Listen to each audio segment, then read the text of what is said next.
the religious worldview is that there is a oneness, a wholeness. New Age philosophy is the same, and confessional Christianity, there's a wholeness, an undivided nature of reality that we come from and that we can go back to. But that's what I'm saying that I reject. When times get tough, you need to get down. No need to look backward, put your feet on the ground. Stand up, stand up.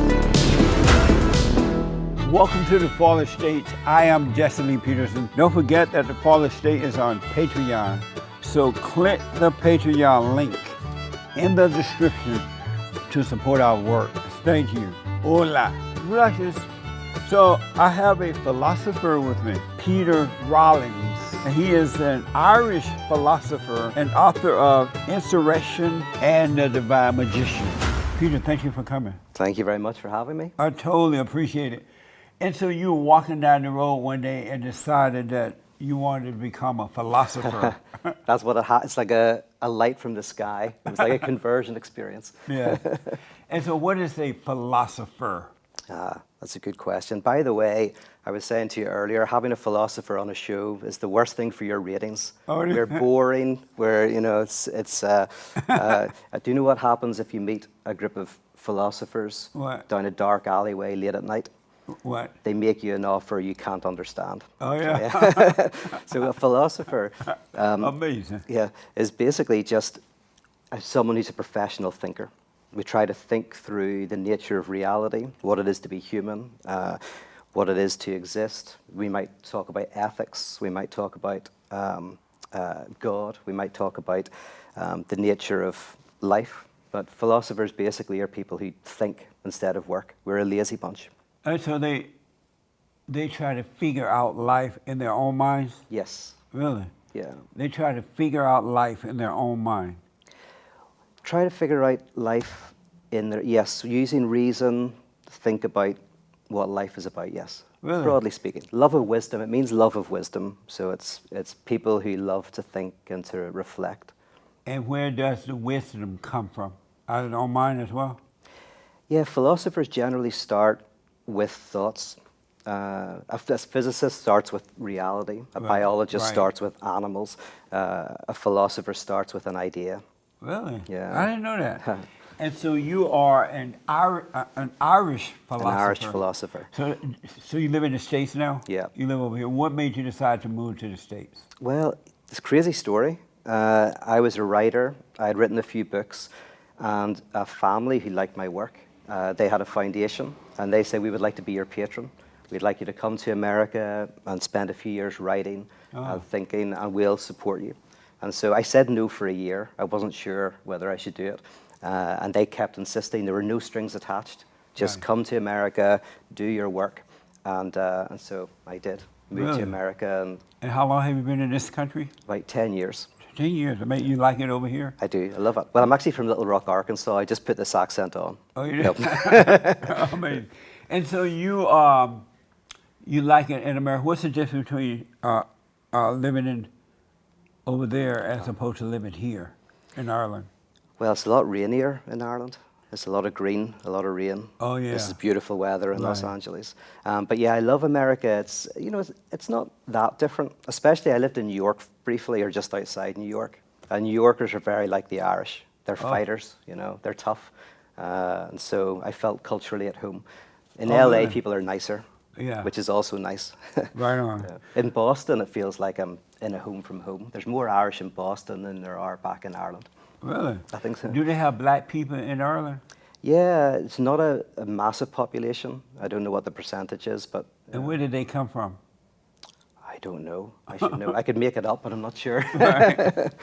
And you also say that you are the divine musician. Or magician. Musician. What is that? The idea, so a magic trick basically has three parts. Right. If I want to make something disappear, like this ring, right, I show you the ring, right, and that's called the pledge, and then I make the ring disappear. I'm not going to do that now, but that's the turn, the disappearance. Right. And then the prestige of a trick is when the ring magically appears. I take it from behind your ear, and that's the prestige. Yeah. And in the book, I argue that Christianity has the same structure as a magic trick. there is something that has to be made to disappear in our lives, and I call this a sacred object. It's an object that you think will bring wholeness and completeness to your life, right? In LA, everybody's seeking wholeness and completeness.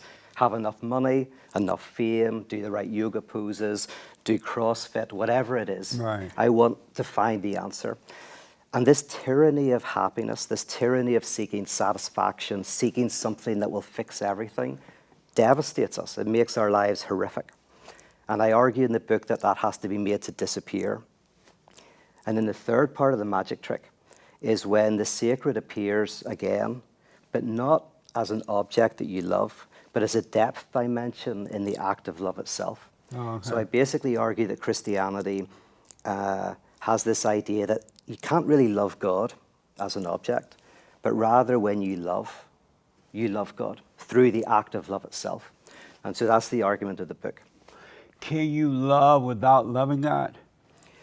I would say, yeah, love is, in fact, that's the interesting thing in the Bible where it talks about if you love your neighbor, you love God. Right. So it's not even that. In fact, if you hate your neighbor and you say you love God, it says you're a liar. Right. So there's this idea, at first it says earlier on in the Bible, you should love God and love your neighbor.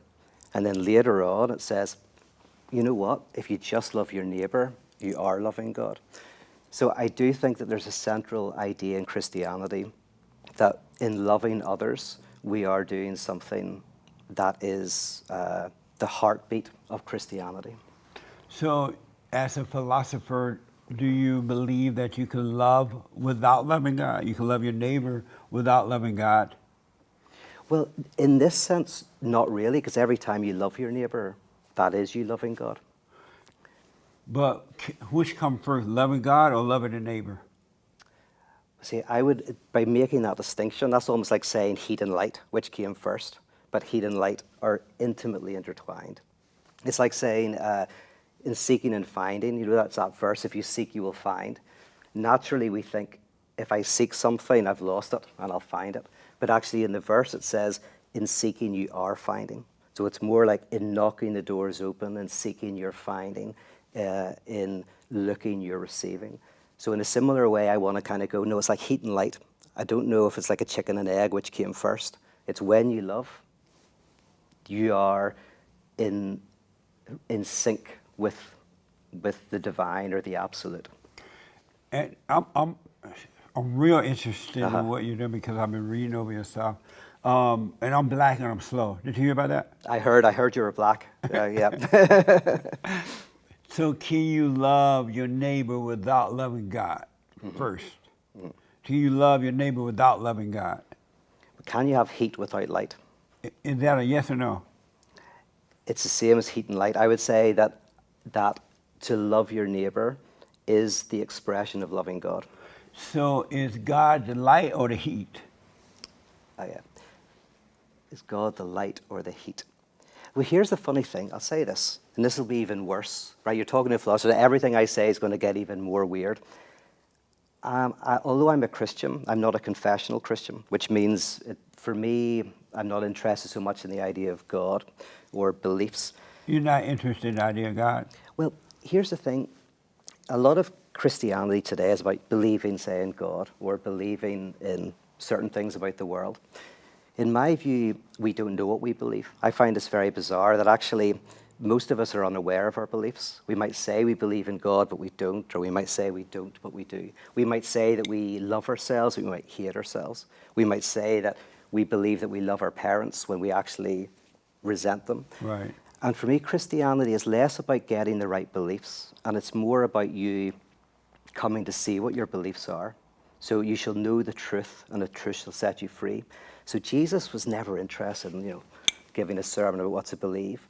He seemed more interested in helping people come to know themselves, come to know their beliefs. Right. Because our beliefs, I think, are hidden from us. It takes years to know what you believe. People say they don't believe in ghosts, but as soon as the lights are out and they hear a tapping at the window, they've got their cover over their heads, And so is God the light or the heat? When you said the light and the heat. Okay. Which one is God? He the light or the heat? Yeah. Well, see, we have to talk about what we mean by the word God. So for me as a Christian, I don't believe in God, I believe in the death of God. Right? Everyone believes in God, especially in LA. Throw a stone, everyone believes in God. But Christianity is a belief in the death of God. That's what's central to Christianity for me. That's the Apostle Paul says there's something central about God dying. And that's what I hang my faith on. And kind of like trying to unpick what does that concept mean. Because theists don't like it, because they say God can't die. God's eternal, God's everlasting, so God can't die. And atheists don't like it, because they say God's a fiction. God's not real, so God can't die. But then in the Gospels, Paul, after the Gospels, he writes that there's something about God dying that is central to salvation. And what I take that to mean is that God is in conflict with God's self. There's something, whenever Christ cries out, my God, why have you forsaken me? God experiences this absence of God. And that's a reflection that reality itself is divided. This is an expression that anything we think will make us whole and complete won't, because even God is divided. Even God is not at one with God's self. And so for me, Christianity at its core is about experiencing that gap within God, being freed from the pursuit of wholeness and completeness, certainty and satisfaction, and being able to embrace conflict and sacrifice and struggle. So that's for me what Christianity is. And so if I want to make sure I'm hearing you right. Yes. Can you love your neighbor without loving God first? Yes. You can? Okay. So you're talking about God as a being, and it's like a supreme being. Or what's your notion of God? When you say God, what do you mean? You know, in the scriptures where it says, love God with all your heart, soul, and mind, and love your neighbor as yourself. As a philosopher, do you believe that a person can love their neighbor and not love God, or love their neighbor before they love God? Okay. Do you believe that that's possible? Well, see, okay, I'll say this. See what you think about this, right? I think it's idolatry to say God is an object. So to say God is a thing in the world, like this cup or like you or me, is to misunderstand God. So to make God an object that you love, I think is idolatry. But to love, just to love, whether you love your neighbor, you love your work, but genuine love is a genuine sacrifice, dying to yourself, giving yourself to someone else. In doing that, God is affirmed. So yes, the only way to affirm God is through the act of love. And I'll say that then, if you try to just love God but not love your neighbor, you're a liar. You can't love God if you don't love your neighbor. But you can love your neighbor and not love God. No, you can't. If you love your neighbor, I think you're loving God. Yeah. So you are a Christian? Yes, but not confessionally Christian. Not confessionally? Confessionally, yeah. So my Christianity is not about beliefs, as I say, like confessing certain beliefs. Oh. For me, Christianity is about a way of being in the world, a way of loving, a way of interacting with others. And so I'm really interested in Christianity as a way of like existing with one another. Oh, I see. Yeah. And so do you figure out God in your own mind when you're doing your philosopher thinking? Are you figuring out God? No, because in one sense, the word God is interesting because God, by definition, is a word that describes something that cannot be figured out. It's a weird word because it's the one word to describe something that is so vast and infinite that we cannot grasp it. So are you trying to learn his ways in your mind? My interest is in the particularly Christian notion of God as a God that dies. What does that mean? So I am interested in the different concepts of God. So there's basically God as a supreme being. So God as a supreme being is mighty, all strong, all powerful. Then there's the mystical God who is beyond being. So the mystics talk about a God who transcends all of our understanding. So we cannot even, every time we speak of God, we have to also remind ourselves that what we're saying is not correct. They call it denomination. So to name God is to nominate God, and you have to immediately denominate God by saying that God is love, but not like I understand it as an Irish guy from the 20th century. And then there's the existential philosophers. They say God is the ground of being. God is the name we give to something that we cannot grasp because it's the ground out of which everything arises. And so these are different ways of understanding the word God. And you try to figure that out in your own mind? You philosophers like you try to sit back and figure all that out in your own mind to make it make sense, or what? Yeah, although I'm particularly interested in this notion that's in Paul, where he has this notion of God as I say, this crucified Christ. So I try to figure out what is the meaning of that. As a Christian philosopher, I'm interested in what does it mean to affirm the crucified Christ and make sense of that. Yeah. And you try to figure that out. Yeah, it makes sense. You of sit it. back and think about that. Oh, I wonder. Yeah. Oh, okay. Yeah. Do you have perfect peace? I funnily enough, for an Irish guy, because we're fighters, but I've always been very relaxed. My dad was a very chilled guy, so thankfully I've got a very peaceful vibe. And do you have perfect peace?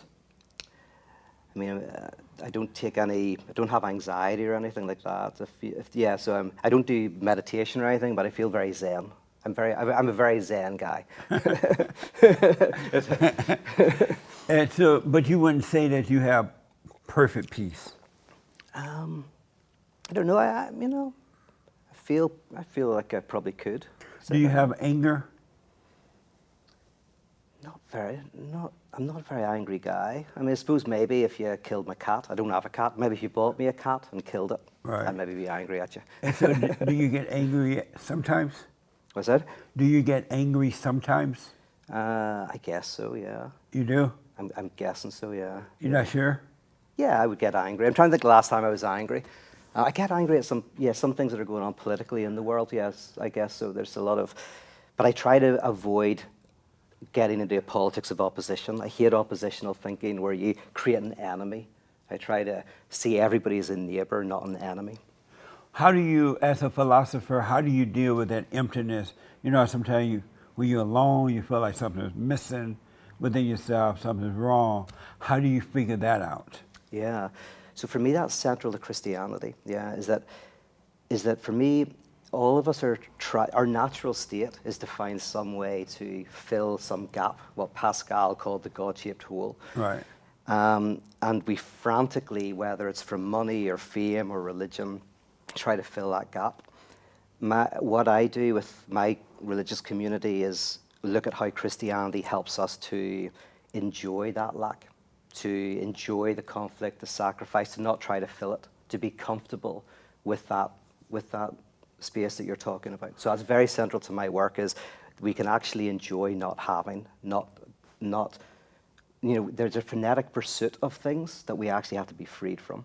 Oh, I see. Yeah. So you can be comfortable with that emptiness. Mm-hmm. You have a PhD in poststructural thought. Oh, yes. What is Structure. thought? And how do you get a PhD in it? Yeah. So I went to a university called Queen's University in Ireland, and post-structural thought is really, so it's in continental philosophy, and it's the study of language and the study of the underlying structures. So for example, see in chess, I don't know if you play chess, I play chess, and the pieces all represent different characters. Right. But if you lose one of the pieces, you can just take a button and put it on the board, and it will represent a pawn or whatever. Yeah. Post-structuralism and structuralism are like, with something like Christianity, there's all of the imagery, but what's important is the grammar. What's important is the underlying rules. So what I study with Christianity or with any myth or story is what's the underlying truth. So for example, in Christianity, I would say the underlying structure is a critique of scapegoat mechanisms. So whenever you look at Christianity, there's this idea that we take our lack, our darkness, our hatred of others, we put it onto a scapegoat. We blame somebody else and we say they're guilty. And in Christianity, we discover that when we take all of our lack and we put it onto Christ, we realize he's innocent. That we're projecting all of this darkness within ourselves onto somebody else and saying they're the problem. And we are faced with the idea that actually, oh my goodness, that's me. That's my stuff that I've put on. Now, this happens every day, like with this thing called Karens, which I found out recently, where people put in their own intolerance and hatred and find a group that they can project all of that onto and make fun of some other group. Some people who maybe are nasty, or just having mental health issues, or are just having a stress day. So we project all of our own intolerance and our own dislike onto a group. We say they're the baddies, and that makes us feel better. And for me, Christianity, structurally speaking, is saying, no, no, no, you can't do that. All that stuff you're putting onto them, that's your way of getting rid of your own intolerance. You've got to face that in yourself. And so you study different religions, you think about, because in the world there are different forms of Christianity, different forms. And you sit back and think about those things and try to make them all work. Well, no, funny enough, so one is I'm a practitioner first, so and I'm within Christianity, so I set up Christian communities. And I'm not a universalist. I think all religions are doing different things. So my interest is in what's unique about Christianity. And again, coming back to it, is this notion that only in Christianity do you have a God that dies. And St. Paul first brings that idea into the world. Then Luther makes it into a theological concept. And then the philosopher Hegel raises it to the dignity of philosophy. He makes it into a philosophical concept. And here's the kicker. Nietzsche then says it's an existential thing. Everybody has to go through the death of God. So Nietzsche and St. Paul are part of this trajectory of seeing something important in this concept. So it's almost like, by the way, it's like a band. I like U2. If I'm into U2, I'm not really into the music that sounds like every other band. I'm interested in the music that sounds like U2, the music that's their music. In the same way with Christianity, I'm not interested in the things that Christianity shares with everybody else. Like there's loads of them, love your neighbor, belief in God's a biggie, all of that. I'm interested in what does it say that is utterly unique. That's the interesting stuff. It sounds like you believe that God died. Yeah. You believe God died. Yes, or that means something. Yes, that we can unpack that. That means something. And so you believe that Jesus was God or is God? Yeah. Now, what I do, by the way, so when I approach Christianity, I approach it like a psychoanalyst with a dream. If you come to me with a dream, I take it as all true. You tell me your dream, you were chasing a bus, you couldn't catch it on your way to work. I'm a literalist, I'm a fundamentalist. I believe everything in your dream is true because it speaks of something deep in your subjectivity. However, I completely bracket out whether historically there was a bus you were chasing. That's irrelevant. I don't care about that. So in the same way, when I approach Christianity, I'm a fundamentalist. I take it all as absolutely true. But as to whether anything's historically accurate or not, that's irrelevant to me. So in a sense, whenever Paul says, God died, I go, what does that mean? Let's take it completely seriously. Let's say it's completely true. What does it mean? And I think it means, because here's the crazy thing, right? The very moment that Christ cries out, my God, why have you forsaken me? The temple curtain rips. So can I give you I want to do this for you because you're a pastor. Can I give you my reading of what I think's happening? And then you tell me what you think. Absolutely. Okay. Tell me whether I'm a heretic or not. Okay. Tell me whether I'm saved or not, okay? So the Bible starts off with an Oedipal story. So the story of Oedipus, as you probably know, is this guy wants to sleep with his mother. His dad gets in the way, says, you can't sleep with your mother. He doesn't know it, but gets in the way. Oedipus kills the father, ends up with his mother, and it's an absolute disaster, right? Now, Freud loves that story because the mother is a symbol of oceanic oneness, wholeness, going back to the womb, right? The mother is a symbol of you getting everything you want. And then the father is the symbol of what gets in the way. So the story is basically the idea of fulfill your dreams so that you can realize the abject horror of them, right? It's going like, if you actually get everything you want, it won't be good, right? Now, the story of Adam and Eve is an Oedipal story. Adam and Eve walking around the garden, there's a piece of fruit. If they eat this, they will be like God. They will lack the lack. They will know knowledge of good and evil. There's a prohibition. They break through the prohibition. They get the apple, they eat it, and it's an absolute disaster, right? Now, the interesting thing for me is that story sets up a very basic structure of human psychology, which is we're depressed if we don't get what we want. And then when we do get it, like the actor who gets everything they want, it's even worse, the person who wins the lottery. And the serpent is the superego. So the superego for Freud is the one's always saying, you just have to get that. You get that job, and then everything will be great. So the serpent is saying, you just eat that piece of fruit, everything's going to be great. Right. Now, grace is the technology of exorcism. Grace is saying you don't have to do anything. Grace is this incredible technology that exorcises the superegoic, serpentine injunction. Now, the reason why I'm saying all of that is the Temple of Jerusalem is like the setup of this. You've got the court of Gentiles, everybody can hang out. You've got the Holy of Holies, that's the place where God is, and you've got a massive curtain, right? And just like a magician's stage, right? And at the very point when Christ cries out, my God, why have you forsaken me? The temple curtain rips. We see in the Holy of Holies where certainty and satisfaction and the absolute exists. There's nothing there, it's just a bare room. So that's the nihilistic moment of conversion where you realize that the thing that makes you whole and complete doesn't exist. But then there's the third part of the trick. And you realize, oh, because God is in the community of people who give each other in love to one another. So now the sacred is not an object that you grasp, but the sacred is discovered in the very work of love itself. Interesting. So I want to go back to, you believe that Jesus is God. In theologically speaking, yes. You believe that?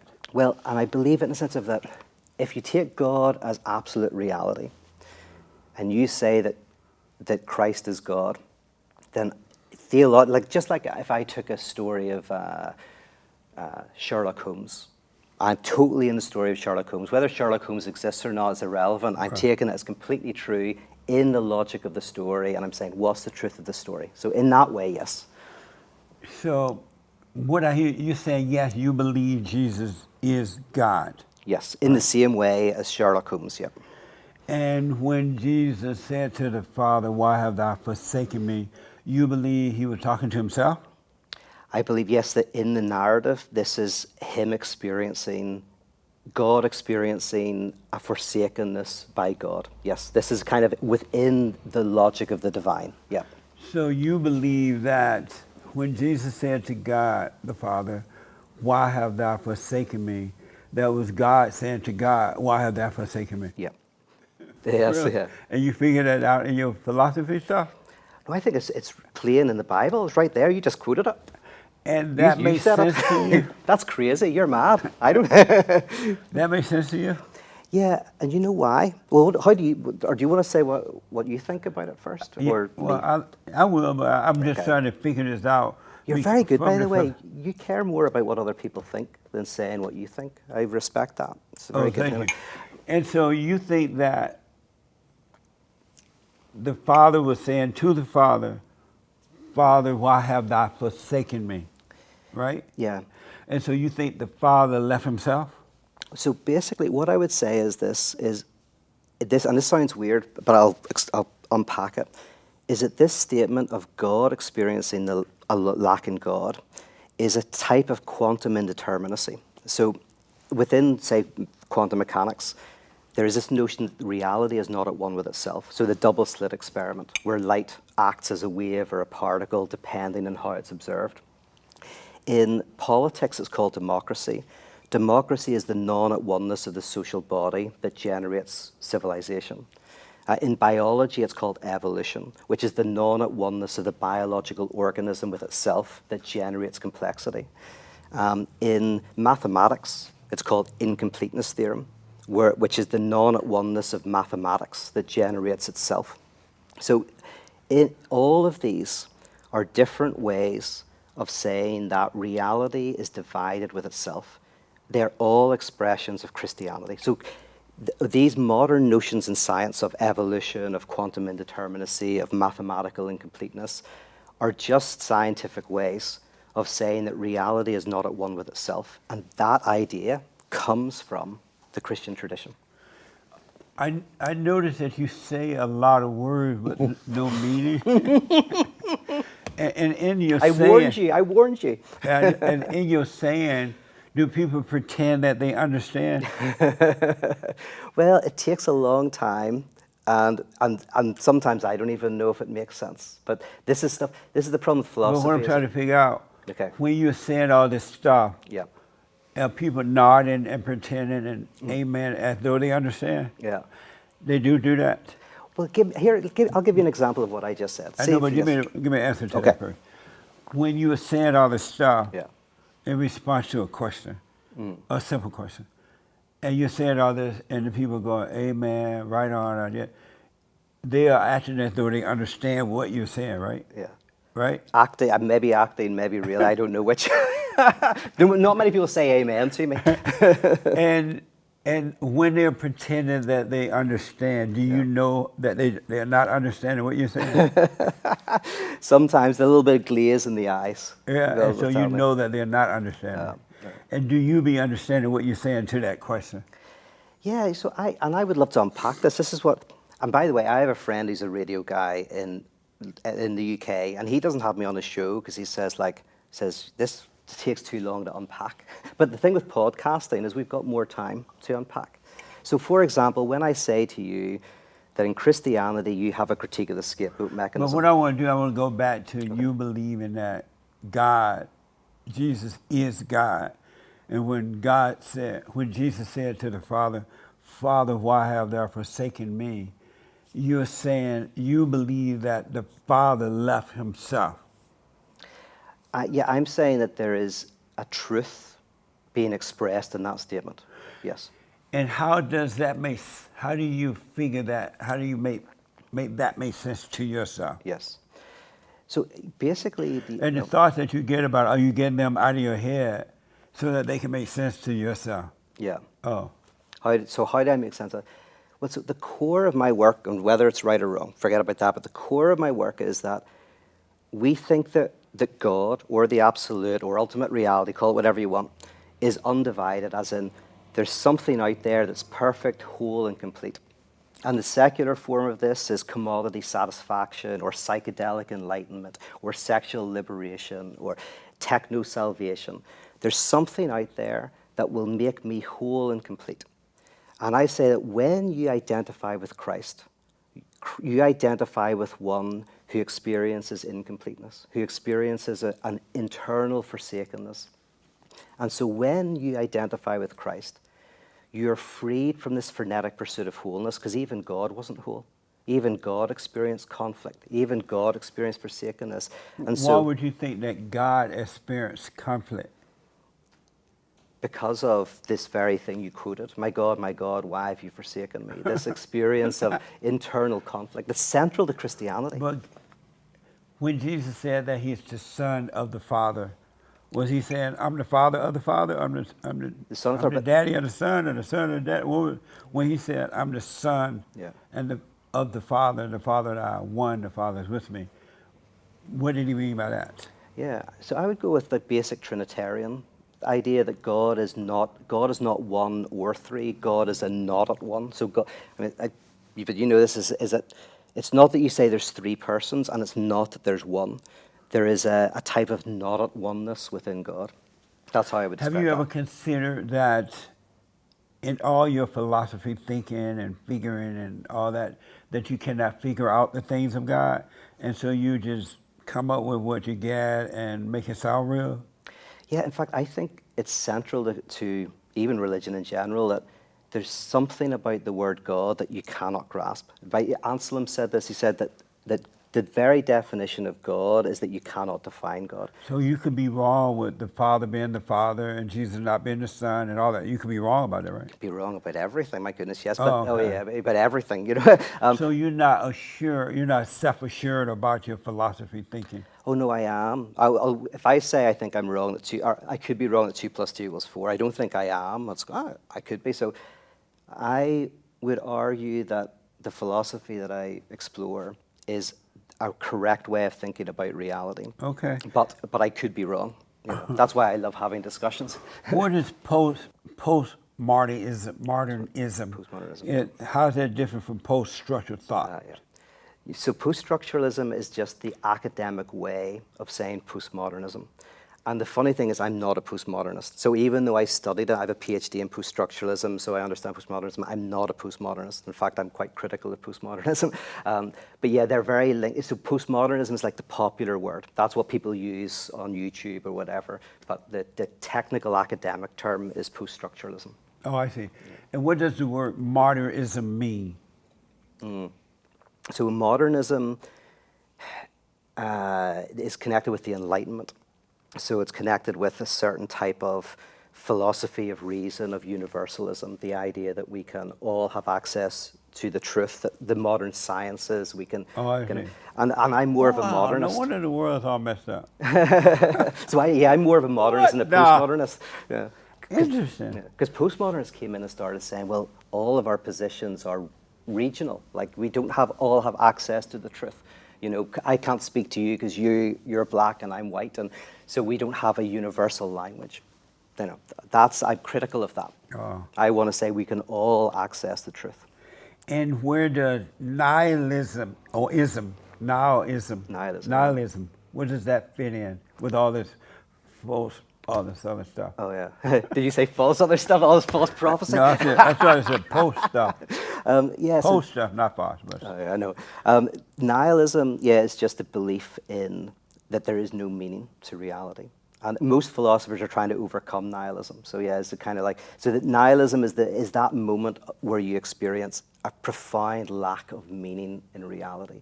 But I believe you have to go through that. I believe that's an experience we all have to go through. you went through that? Yeah. You were a nihilism at one time? Kind of experienced a loss of meaning, but it was a positive loss of meaning. That was my conversion, actually. I realized that everything I valued, all of the things symbolically that I wanted, meant nothing. So it was this moment of pure subtraction, pure nihilism. Amazing. How old were you when you decided or knew that you want to get into become a philosopher? Yeah. How old were you at that time? I was in my 20s at the time, yeah. And what happened that made you think that that's what you wanted to do? So at the time, I'd had this conversion experience. I was part of a church, and I thought, I want to try to reflect on what had happened. And I thought philosophy, and I had no education. I dropped out of school at 16, no qualifications. And I thought, I want to start trying to figure out what happened to me, what was this transformation? And so that's what got me onto philosophy. Oh, I see. Yeah. Have you ever considered at all that this idea of the Father being that Jesus being the Father, and the Father left himself, that they could possibly be wrong? Have you ever said, you know what, this probably doesn't make any sense? Yeah, the thing is, that idea of God being not at one with God's self, right? Which sounds very abstract. So that sounds like, what does that mean? God is at one with himself, but he and Jesus were not the same person. Yeah. Have you ever considered that? Yeah, but that's what I argue against. Exactly, I know this because the religious worldview is that there is a oneness, a wholeness. New Age philosophy is the same, and confessional Christianity, there's a wholeness, an undivided nature of reality that we come from and that we can go back to. But that's what I'm saying that I reject. Is there a difference between faith and nihilism? Yeah. What's the difference? So I follow the philosopher Kierkegaard on this. So for him, faith is the ability to hold contradictory positions. So faith is like Abraham who's going to kill his son but believe his son won't die. Faith is being certain of something you cannot see, right? So faith is this experience of embracing this chaos, and flowing within this thing that we're talking about, this not at oneness, being able to tolerate that. That's faith for me. The life of faith is the life of experiencing crucified Christ. You are, as a Christian, you are a Christian. Yeah. Have you been born of the Father? Yeah, so like born again. Yeah. Yeah, and I love this term because you don't experience birth, but birth is what allows you to experience. So I don't experience my life. My life is what allows me to experience. And at 17 years old, I experienced a type of rebirth. So not a religious experience, because people think a religious experience is something you feel, like taking drugs or something. But as you know, a religious experience isn't something you feel, It's what transforms how you experience everything. It transforms how you interact with the world and with each other. And yes, at 17, I experienced that type of event in my life. It was incredible. But born again is an awakening within. Yeah. Where you are awakened by the light of the Father within you, and you start to be separated from the darkness of the imagination. Do you believe that your thoughts are dark? Yeah. That they are from the prince of darkness? Yeah, I mean, I actually heard you. I was watching something you were speaking on the other day in preparation for this, and I heard you talking about this. I loved it. That's my thing about why people say, "Oh, I know what I believe. I'm transparent to myself." We don't know what we believe, and a lot of our beliefs are in darkness, and a lot of our beliefs control us without us even knowing it. You know. So you believe that your thoughts are of darkness? That, if you mean in darkness as in not transparent to ourselves, then Right. yes, yeah, absolutely. It's So very. why would you trust them in your philosophy thinking and trying to figure out things? Why would you trust the darkness? Yeah, yeah. Why do you trust the darkness? To believe that you can sit there and try to figure it out, and it convince you that you're right in what you figured out, knowing that the thoughts are of darkness. Why would you trust that?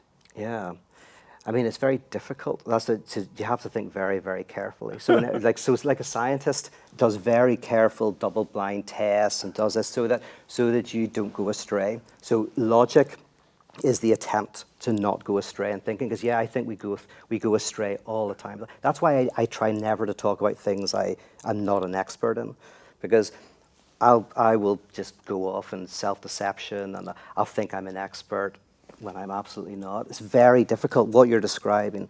The philosopher goes step by step, very carefully. Yeah, it's very difficult. So when the philosopher is sitting back thinking, he knows that his thoughts are of darkness, but he tries to, in his mind, go step by step through the darkness? Just like a biologist or a physicist, just going like, oh, we don't understand the world, we can make mistakes all over. Yes, step by step, very carefully. Yeah, I would say so. Yeah. It's very difficult, and you can be led astray left, right, and center, yeah. So it is possible that you've been led astray about what you think about God? Although, here's the thing, if I say God is beyond understanding, and then I'm led astray by that, that means God is not infinite and beyond understanding. So for me, the idea that God, the word God, defines a reality that we cannot grasp is a claim to truth. If I'm self-deceived about that, then God is understandable, then God would just be an idol. So you said that you are born of the Father? And could you unpack that for me? Because I think I would say that, but I'm not. You know how God said that we were born twice, once of the mother, and then once of the father. You were born of your mother, right? Yep. You were. As far as I know. She says it. Did you ever overcome her? In what way? Like, as a differentiate, become my own individual? Yeah, did you overcome your mother, or do you still have her qualities? I will see, I'm Irish. We're all so connected with her. That's why Jesus was Irish, because he stayed with his mother till he was 30, and she thought he was God, right? But no, I've pretty much separated from my mother, I think. But I've still got some of her qualities, I guess. You do? Like what? So. I don't know. That's a good question. I'll have to ask my friends. I'm probably more like my dad, maybe. I'm not sure. But you do have some of your mother's qualities? Yes, absolutely. I'm sure. And what are they? She's a very caring and loving person. I don't want to say that I'm that, but I hope that some of her care and some of her love has rubbed off on me. What is caring and loving about your mother?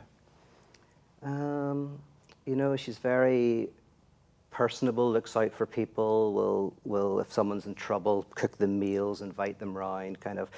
She's a caring soul, I would say. You should meet her.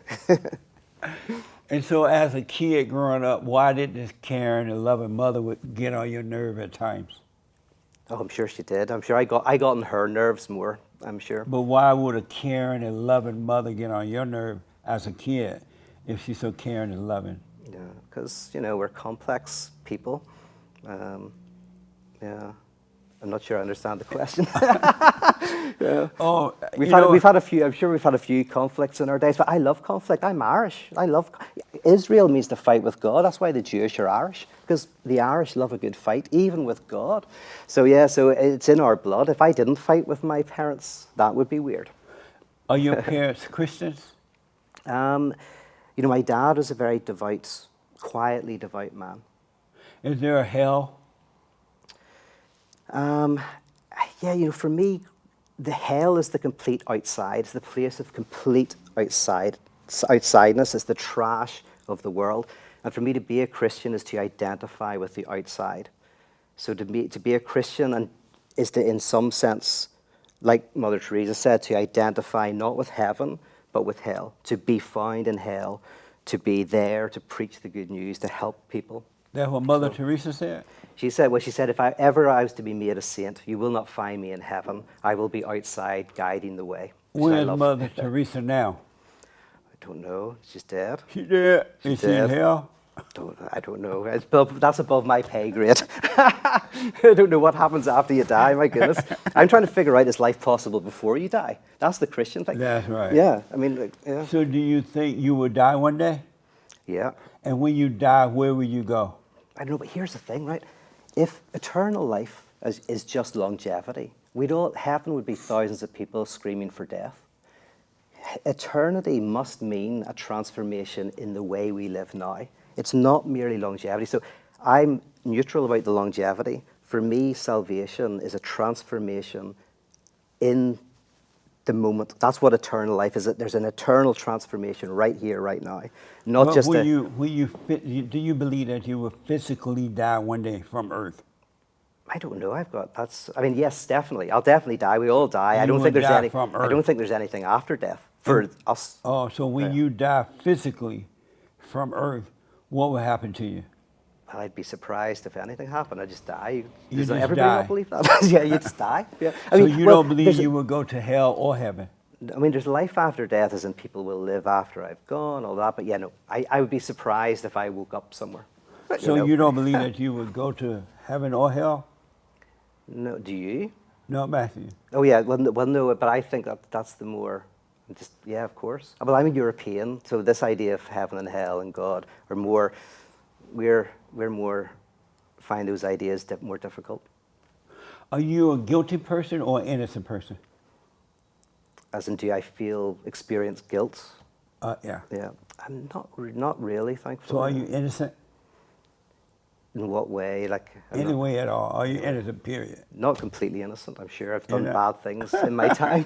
I love this. This is great. So what? I'm enjoying this line of questioning. This is this is great.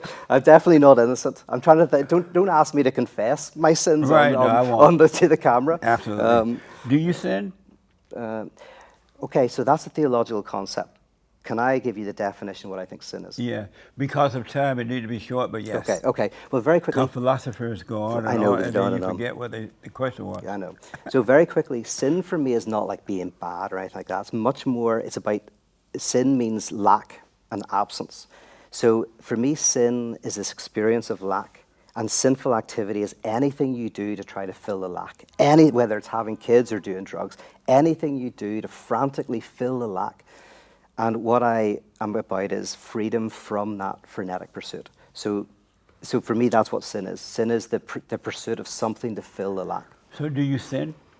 I feel that I'm mostly free from that frenetic pursuit. I'm not looking for something to fill the lack. So do you sin?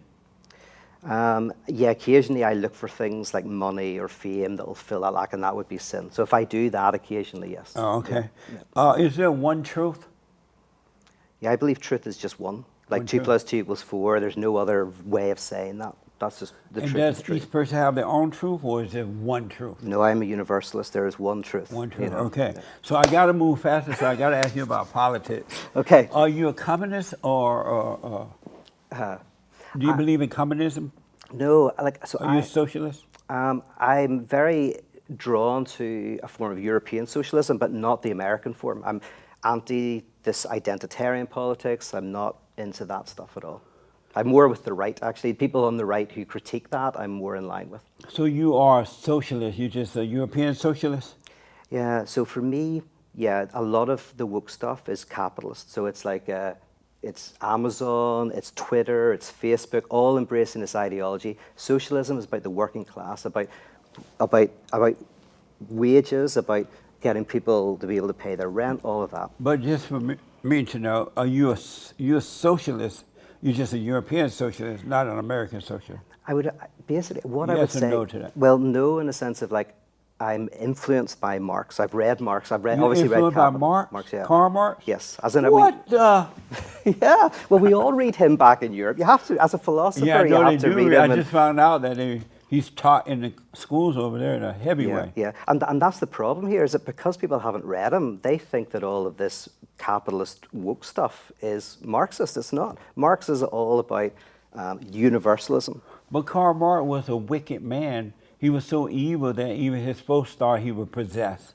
Even what, sorry? His people, his family, his father, mother. Karl Marx was so evil. He hated Christianity, totally hated it, right?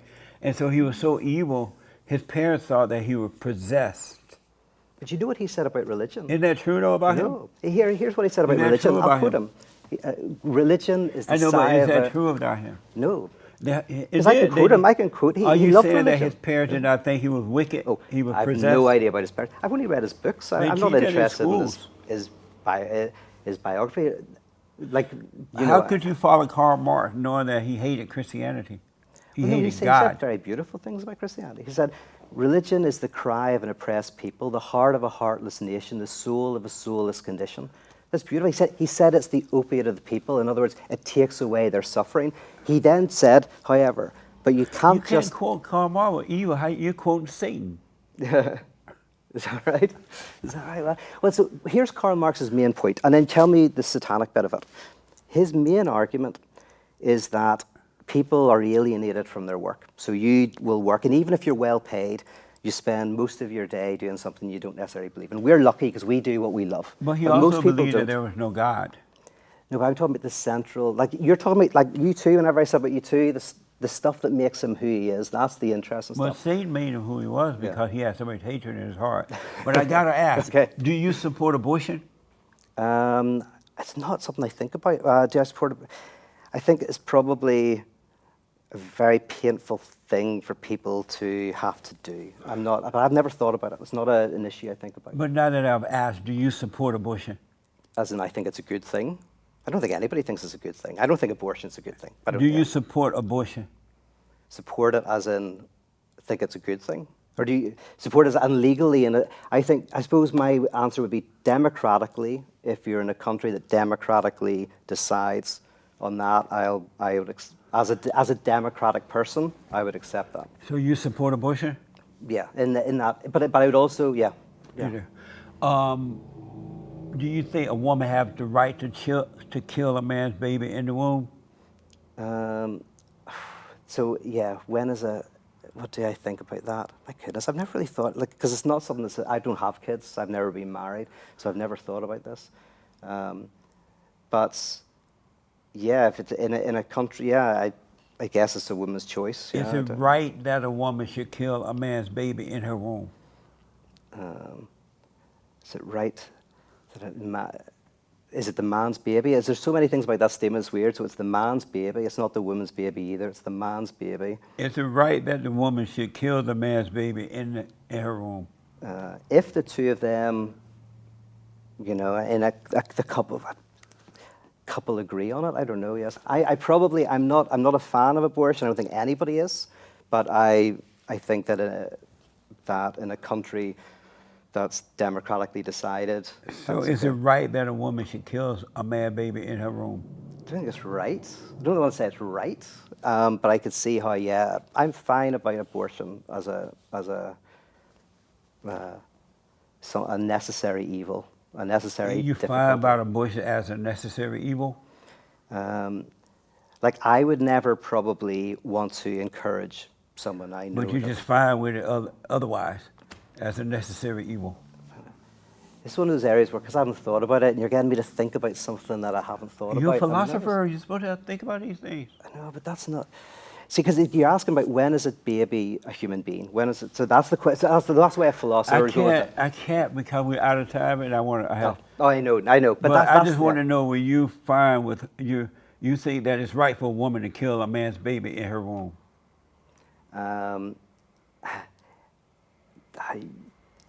You see, it is the issue with the question. But yes, ultimately, if you're saying that I'm pro-choice, I'm pro-choice. Is homosexuality normal or abnormal? All sexuality is abnormal. So homosexuality, that's abnormal? All sexuality is abnormal. My How about sexuality is abnormal. homosexuality? Is The that only people abnormal? who can have proper sex are animals. They mate. We have to do all sorts of fantasies. Real fast. Do all sorts of How crazy about things. homosexuality? Is that abnormal? No more abnormal than anybody else's sexuality, no. Just one more time with that. Is homosexuality abnormal?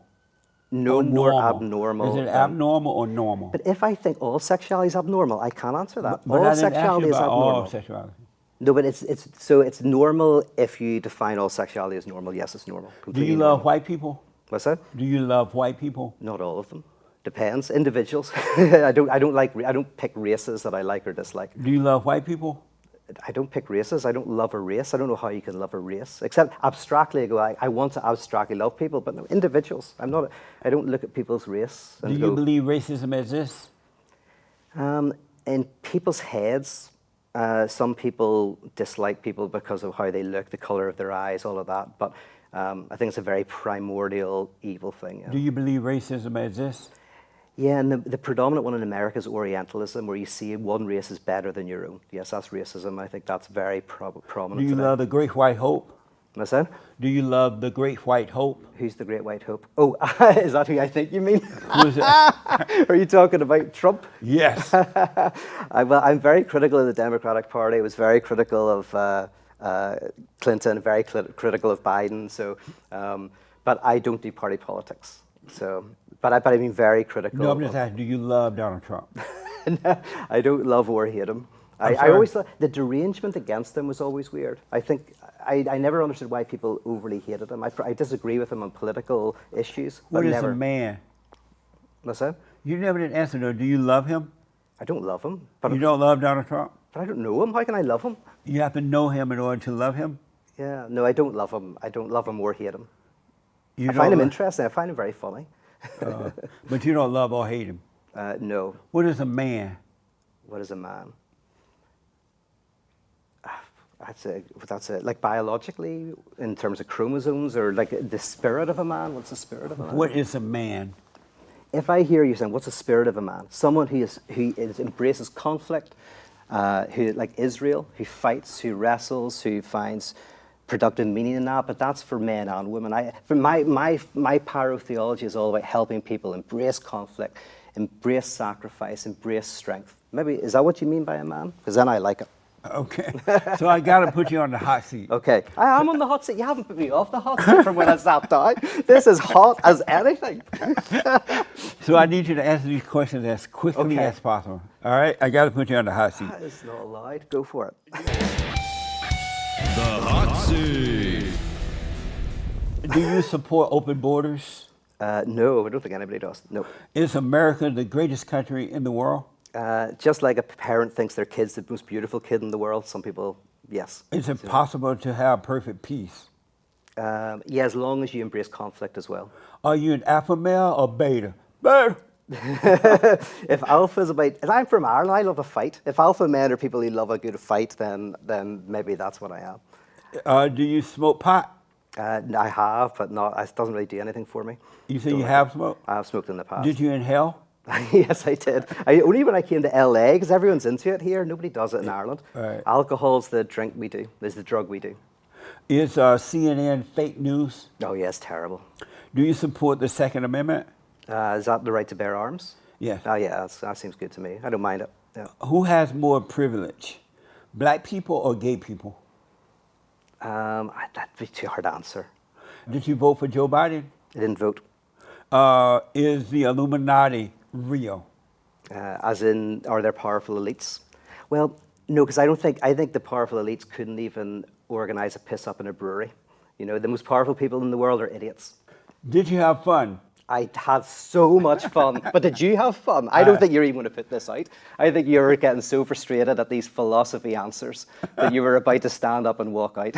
No, I totally enjoy myself. This is so much fun, man. I love this. Tell the folks how they can get to your books and your writings Yeah. and hear your speeches. Loads things of like that. stuff free online, lots of stuff on YouTube. I've got some books out there, but there's loads of free stuff. So just type in Peter Rollins, not Henry Rollins, Peter Rollins, and you'll find me. Well, thank you so much for coming on, Listen, man. thank you so much. This has been wonderful. I totally enjoyed it. Thank you. Thank you. Amazing. Appreciate it. And thank you all for tuning in. I totally appreciate it. Don't forget to check out our merch, support what we're doing here. Like, follow, tweet, ring the bell. You can ring my bell. Ring the bell and let me hear from you. Thank you, folks. I appreciate it. Next time on The Fallen State. There's been a huge global fear campaign for over 18 months now. At the moment, they're trying to turn the vaccinated against the unvaccinated. Why are the Western countries allowing this to happen? I think some of it is complacency, and I think now it's so easy to stay alive. People are killing themselves, turning on each other, turning on their own country, and all of a sudden people are talking about white supremacy now. How? There's no logic behind it. It doesn't make sense. And so you ended up in Saudi Arabia. I loved it, man. The community we lived in was fantastic. Wonderful people, clean, safe. Schools are really good. I was a little bit late to this appointment. And I knew you would be. Right? My producer said, no, he's a professional. I'm like, no, he black. Well, I identify as a woman, so I went, I broke the British women's deadlift record, and I'm the champ. What's important to you? God, family, friends, helping people.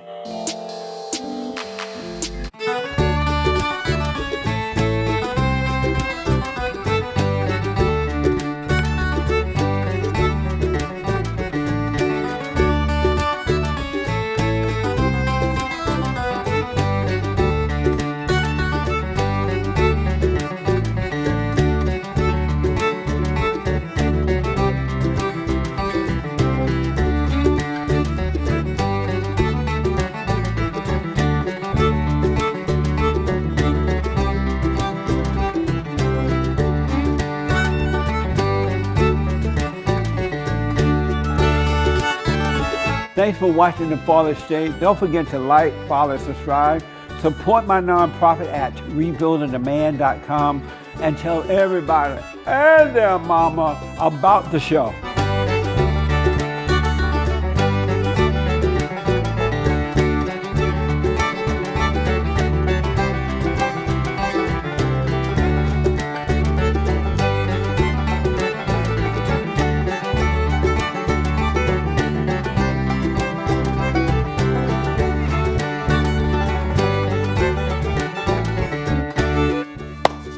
Amazing. That was brilliant. Oh, that was funny. Abortion.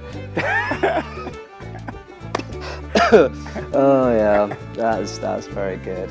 It was I fun. It was fun. I knew I would like this because you see, you're Irish. You're saying because you've got like a good fight. You like I'm to Irish? wrestle. You've also because you've got a bit of Nice. fighting in you, you know. So I love it. I've really enjoyed this, man.